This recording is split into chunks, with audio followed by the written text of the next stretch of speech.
இப்போ நம்ம பார்க்க போகிற டாபிக் என்னன்னா acceleration and retardation of car. ஓகேயா, இது வந்து retardation of car due to friction. அதுதான் ஹெட். ஓகேயா, ஸோ இப்போ ஃப்ரிக்ஷனால ஆக்சலரேஷனும் ரிட்டார்டேஷனும் நடக்கும். அதை மட்டும்தான் நம்ம பார்க்க போகிறோம். வேறு எந்த ஃபோர்ஸும் இதில் நம்ம வந்து சொல்லலை. அப்படி இருக்கும் பொழுது நம்ம வந்து பார்த்தோம்னா ஹரிசாண்டல் ரோட்டில் நமக்கு வந்து ஃப்ரிக்ஷன் மேக்ஸிமம் ஃப்ரிக்ஷன் என்னன்னு படிச்சிருக்கோம். எஃப்எஸ் மேக்ஸிமம் என்னது? Maximum friction is equal to always coefficient of friction into normal reaction. கரெக்டாக நார்மல் ரியாக்ஷன் நம்ம ஆர்னட்டு.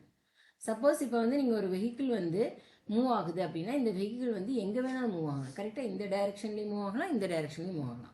பட் மேக்ஸிமம் வந்து ஃப்ரிக்ஷன் எவ்வளோ இருக்கும்? மியூஆர் தான் இருக்கும். இப்போ நம்ம ஃப்ரீ பாடி டயக்ராம் வரைஞ்சோம்னா நான் என்ன சொல்லியிருக்கேன், நார்மல் ரியாக்ஷன் எப்போவுமே அப்வர்ட், இங்கே வெயிட் வந்து எப்போவுமே ஆக்டிங் டவுன்வர்ட். வெர்டிக்கல் டைரக்ஷனில் ஏதாவது மோஷன் இருக்கா? இல்லை இல்லையா, இது மேலேயும் கீழேயும் போகிறதில்ல. ஓகே, ஜம்ப் பண்ணுறதுல. அப்போ சிக்மா எஃப்ஐ அப்படின்னு என்னது? Net force on vertical direction. Vertical டைரக்ஷனில் மொத்த ஃபோர்ஸ் எவ்வளோப்பா இருக்குது? அது 0. அப்படின்னா ஆர் வந்து எதுக்கு ஈக்குவலாக இருக்கணும்? எம்ஜிக்கு ஈக்குவலாக இருக்கணும். ஏன் ஆர் மேலே இருக்குது, எம்ஜி கீழே இருக்குது, இதெல்லாம் ஃபண்டமெண்டல், நம்ம அதெல்லாம் பார்த்துட்டோம். So R equal to MG, நம்ம ஈக்குவேஷன் 1. அப்போ எஃப் மேக்ஸிமம் ஃப்ரிக்ஷன் மேக்ஸிமம் என்னது? Mu into MG. சரியா? இதுதான் வந்து ஹரிசாண்டல் ரோடுக்கு நம்ம இப்போ பார்த்துட்ருக்கோம். ஹரிசாண்டல் ரோடுனா என்னது? Plane road. நார்மலான ஒரு ரோட்டில் ஒரு வண்டி போச்சுன்னா ஃப்ரிக்ஷனால் வரக்கூடிய ஆக்சலரேஷனும் ரிட்டார்டேஷனும் நம்ம இப்போ பார்க்க போகிறோம். இப்போ இந்த வண்டி மூவ் ஆகிட்டுருக்கு, அப்போ ஆக்சலரேஷனாக நீங்கள் காருக்கு ஆக்சலரேட்டர் ப்ரெஸ் பண்ணுவீங்க. அப்போ அந்த ஃப்ரிக்ஷனால் வரக்கூடிய இதை வந்து நம்ம பார்க்க போகிறோம் இல்லையா? அப்போ வந்து நெட் ஃபோர்ஸ் என்ன இருக்குது? இப்போ இந்த வண்டி இப்படி ஆக்சலரேட் ஆச்சுன்னா எக்ஸ் ஆக்சஸில் என்ன வரும்? நமக்கு ஃப்ரிக்ஷன் வந்து இந்த டைரக்ஷனில் இருக்கும். அப்போ நெட் ஃபோர்ஸ் நம்ம எப்போவுமே என்னது? Net force is equal to MA. இதில் எந்தப்பா ஃபோர்ஸ் ஆக்ட் பண்ணுது? ஃப்ரிக்ஷன் மட்டும் தானே. அப்போ அந்த friction must be equal to MA. கரெக்டா?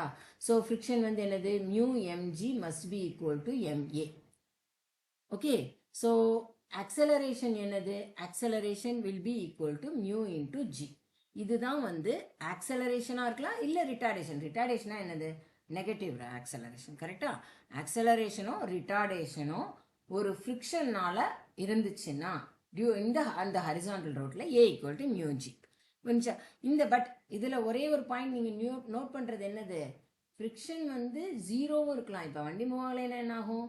Friction can vary from range of ஃப்ரிக்ஷன்னு நான் எழுதினேன்னா இந்த ஃப்ரிக்ஷன் எதுலேருந்து எது வரைக்கும் போகலாம்? 0ல் இருந்து மேக்ஸிமம் போகலாம். கரெக்டாக? ஸோ அப்போ நமக்கு 0லேருந்து மேக்ஸிமம் வேல்யூ என்னது? Mu MG.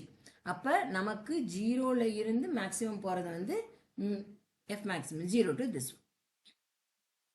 ஸோ இது நம்ம கண்டுபிடிச்சிருக்கிறது வந்து மேக்ஸிமம் ஆக்சலரேஷன் தான் நான் பேசிகிட்டு இருந்தேன் இது வரைக்கும். அந்த பாயிண்ட் நான் ஃபஸ்ட்டு சொன்னேன்னு தெரியல.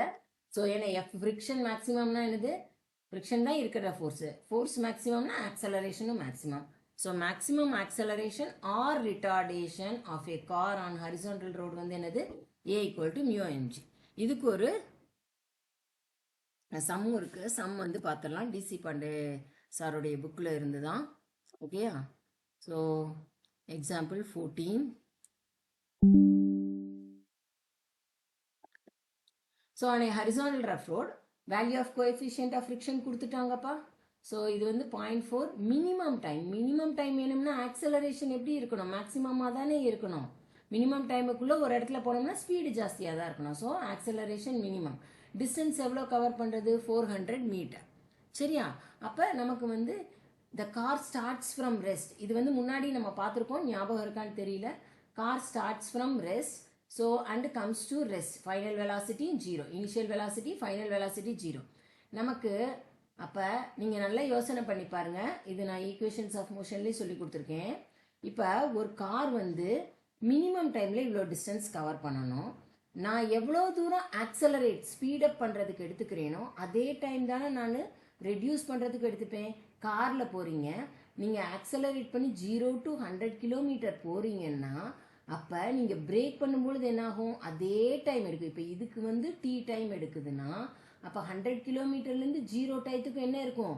அதே டி டைம் தான் இருக்கும். எப்போ? யூனிஃபார்ம் ஆக்சலரேஷன் இருக்கும்பொழுது. புரியுதா?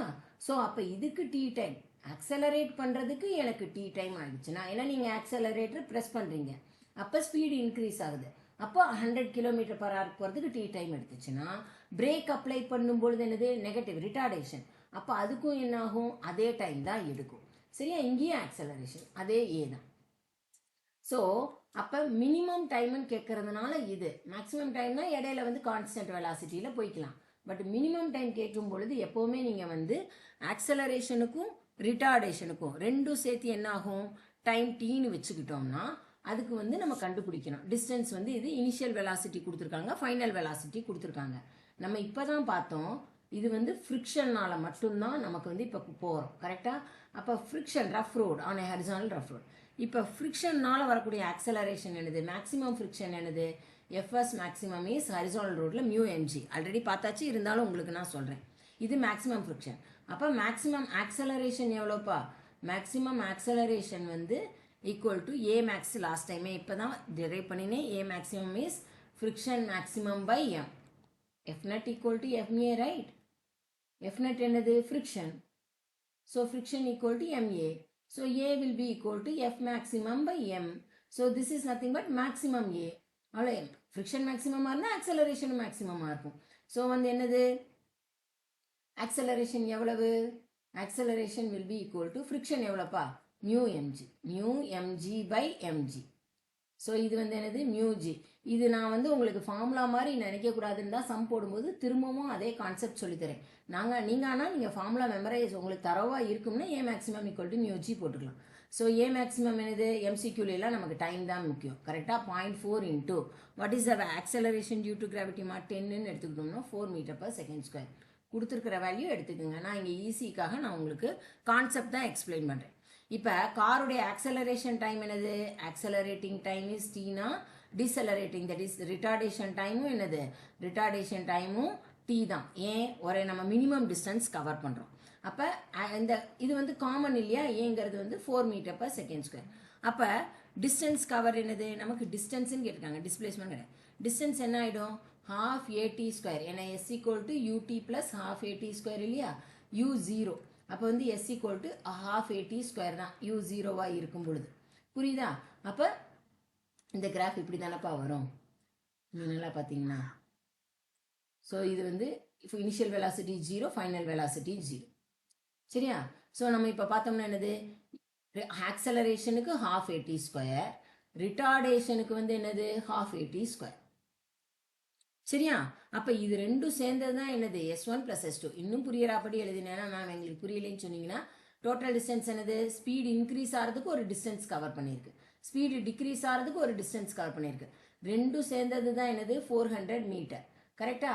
அப்போ S வந்து என்னது UT plus half AT square. இப்போ தான் சொன்னேன் U வந்து 0, அதனால் half AT ஸ்கொயர்.